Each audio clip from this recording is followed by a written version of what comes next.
இருக்கீங்க? நல்லா இருக்கீங்களா? சாப்பிட்டீங்களா? ஓகே, இப்போ வாங்க வீடியோக்குள்ள போலாம். இன்றைக்கி வீடியோவில் என்ன பார்க்க போகிறோன்னு பார்த்தீங்கன்னா, லாஸ்ட்டாக லைவ் வந்திருந்தப்போ கம்பங்கூழ் தான் மதியானத்துக்கு செய்ய போகிறேன் அப்படின்னு சொல்லியிருந்தேன். நீங்கள் எல்லோரும் அதில் ஒரு சிலர் வீடியோவாக ஷேர் பண்ணுங்கன்னு சொல்லி கேட்டிருந்தீங்க. அதனால தான் வீடியோவாக ஷேர் பண்ணியிருக்கேன். ஸோ இப்போ நம்ம கம்பங்கூழ் ரெசிபி தான் பார்க்க போகிறோம். அதுக்கு இப்போ ஒரு கடாய் எடுத்துக்கலாம்.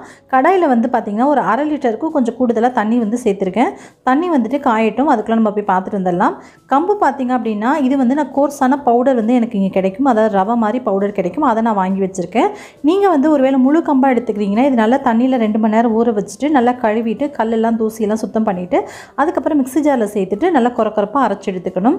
நான் கோர்ஸான பவுடர் தான் வாங்கி வச்சுருக்கேன் அப்படின்றதுனால இதை நான் ஒரு 2 மணி நேரம் தண்ணியில் ஊற வச்சுக்கிறேன். இப்போ பார்த்திங்கன்னா ஒரு 2 மணி நேரம் அளவுக்கு நல்லா தண்ணியில் நல்லா ஊறிட்டு இருந்துச்சு. லைவ் முடிச்சுட்டு நான் வந்ததுக்கப்புறம் பார்த்திங்கன்னா 2 மணி நேரம் ஆச்சு கரெக்டாக. அதுக்கப்புறம் தான் நம்ம செய்ய ஸ்டார்ட் பண்ண போகிறோம். தண்ணி ஊற்றி ஒரு 2 டம்ளர் அளவுக்கு நான் இந்த கம்பு பவுடர் சேர்த்து தண்ணி ஃபுல்லாக அது மூழ்கிற அளவுக்கும் மேலே தண்ணி சேர்த்து ஊற வச்சுருந்தேன். இந்த தண்ணி நம்ம யூஸ் பண்ணணும். இதை கீழெல்லாம் ஊற்றிடக்கூடாது. ஸோ அதனால் மூடி போட்டு மூடி வச்சுருந்தேன்.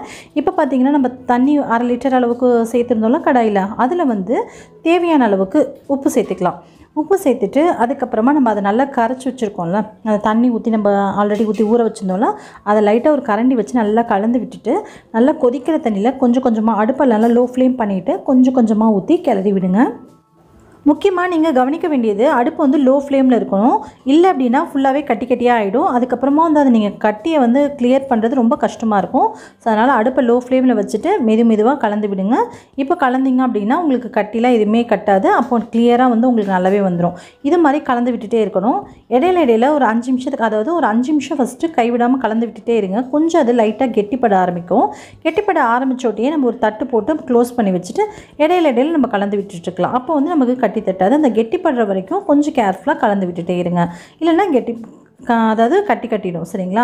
இப்போ பார்த்திங்க அப்படின்னா முழு கம்பாக தான் உங்கள்கிட்ட இருக்குது. உங்களுக்கு இது மாதிரி பவுடர் வேணும், உங்களுக்கு சப்போஸ் பவுடர் கிடைக்கல அப்படின்னா அதை நல்லா அலசி காய வச்சு வெயிலில் காய வச்சுட்டு கூட நீங்கள் மிஷினில் கொடுத்து அரைச்சி வாங்கி வச்சுக்கலாம்.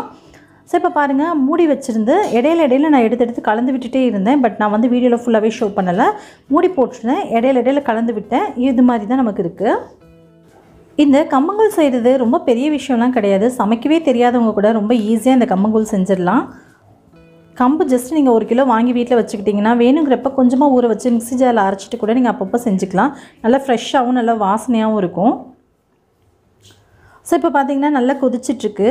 இது மாதிரி கொதிச்சிட்ருக்கும் போது லைட்டாக கையில் தண்ணி கையில் நினச்சிட்டு அதுக்கப்புறமா லைட்டாக எடுங்க. இல்லை ரொம்ப கொதிக்கும். அதனால் லைட்டாக எடுத்து பார்த்திங்க அப்படின்னா ப்ரெஸ் பண்ணி பார்க்கும்போது நல்லா சாஃப்டாக, அதாவது வெந்துருச்சு அப்படின்னா உங்களுக்கு தெரியும் கையில் அமுத்தும் ரொம்ப சாஃப்டாக இருக்கும். இல்லை அப்படின்னா நிரப்பாக இருக்கும். நான் இது மாதிரி இடையில எடுத்து விட்டுட்டு நான் கலந்து விட்டுட்டே இருக்கேன். இப்போ பாருங்கள் நல்லாவே கெட்டியாக இருக்குது. எடுத்து ஊற்றும் போது இது மாதிரி ஸ்டேஜுக்கு வந்ததுக்கப்புறம் கையில் எடுத்து பாருங்கள், நல்லா நசுக்கிறதுக்கும் நல்லா சாஃப்டாக வந்துருச்சு அப்படின்னா அடுப்பை நீங்கள் ஆஃப் பண்ணிடலாம். இப்போ எனக்கு கையில் எடுத்து பார்க்கும்போது நல்லாவே சாஃப்டாக தெரிஞ்சுது. அதை நான் வீடியோவில் உங்களுக்கு காமிக்கவே முடியாது. ஏன்னா அதை நம்ம உணர தான் முடியும். கையில் எடுத்து அமுத்தும் போது நல்லா சாஃப்டாக இருக்கும். ஆறுனதுக்கப்புறம் பார்த்திங்கன்னா எந்த அளவுக்கு திக்காக இருக்குன்னு பாருங்கள். ஃபஸ்ட்டு அந்த கொழப்பாக இருந்துச்சுல, அது அப்படியே நான் ஃபேன் கடியில் வச்சு கொஞ்சம் நேரம் ஆற வச்சுட்டேன். ஆறுனதுக்கப்புறம் நல்லாவே கெட்டியமாயிடும். நீங்கள் இதை உடனே செஞ்சு சாப்பிட்றத விட அடுத்த நாள் சாப்பிடும்போது இதோட டேஸ்ட் அவ்வளோ சூப்பராக இருக்கும்.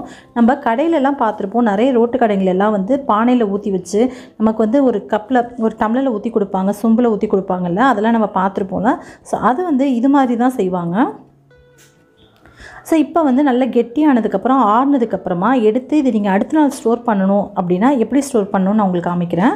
இப்போ பார்த்திங்கன்னா இந்த கெட்டியாக இருக்குல்ல, அது எல்லாத்தையுமே எடுத்து ஒரு பாத்திரத்தில் போட்டுக்கோங்க. கண்ணாடி பாத்திரத்தில் தான் போடணும்னு இல்லை, நீங்கள் எந்த பாத்திரத்தில் வேணாலும் நீங்கள் போட்டுக்கலாம். நான் ஜஸ்ட் வீடியோக்காக கண்ணாடி பாத்திரத்தில் காமிச்சிருக்கேன். இப்போ இது மாதிரி வச்சுட்டு இதில் ஃபுல்லாக மூழ்கிற அளவுக்கு தண்ணி சேர்த்துடணும். பாருங்கள் நல்லா ஆறி இருக்கணும், கொஞ்சம் கூட சூடு இருக்கக்கூடாது.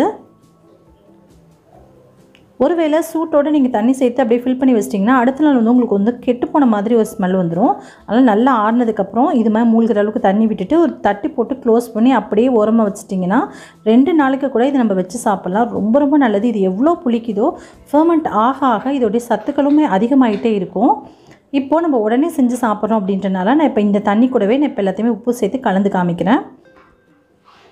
கையை நல்லா வாஷ் பண்ணிவிட்டு கை வச்சு நல்லா கரைச்சிக்கோங்க.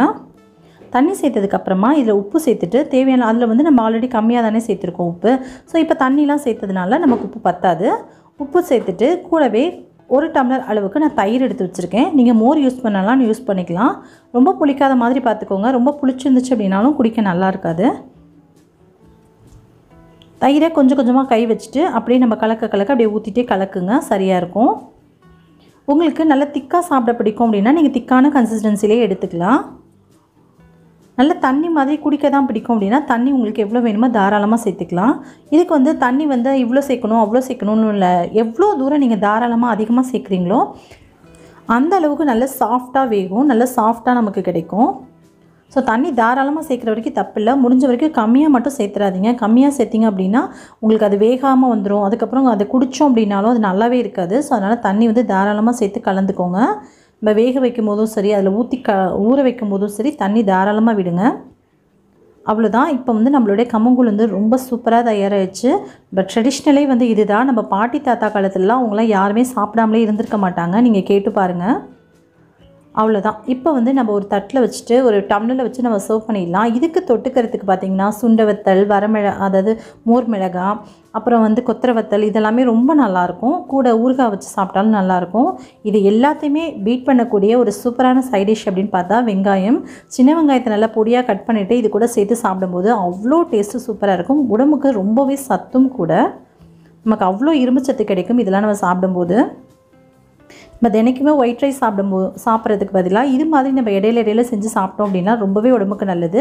இது கேழ்வரகுல இதே மாதிரி செஞ்சு சாப்பிட்லாம். தினை அரிசி, அந்த மாதிரி சாமை, குதிரைவாளி இதுலேயுமே இதே மாதிரி செஞ்சு நம்ம சாப்பிட்லாம். ஓகே, நிச்சயமாக உங்களுக்கு இந்த வீடியோ பிடிச்சிருக்கும்னு நினைக்கிறேன். நிறைய ஷேர் பண்ணுங்கள், அவங்களும் பார்த்து பயன்பெறட்டும். அப்படியே வீடியோக்கு லைக் கொடுங்க. எனக்கு அடுத்தடுத்து வீடியோஸ் போடுறதுக்கு ரொம்பவே மோட்டிவேஷனாக இருக்கும். இன்னும் நீங்க நம்ம சேனலை சப்ஸ்கிரைப் பண்ணலனா கீழே ரெட் கலர் பட்டன் அமைத்து சப்ஸ்கிரைப் பண்ணிக்கோங்க. கூடவே வர பெல் ஐகானை கிளிக் பண்ணிக்கோங்க. ஆல் அப்படின்ற ஆப்ஷனை கிளிக் பண்ணிக்கோங்க. சோ தட் நான் போடக்கூடிய வீடியோஸ்லாம் உங்களுக்கு உடனே நோட்டிஃபிகேஷன் வரும். நீங்களும் மிஸ் பண்ணாம பார்க்கலாம். உங்களை இன்னொரு வீடியோல மீட் பண்றேன். பை. தேங்க்யூ.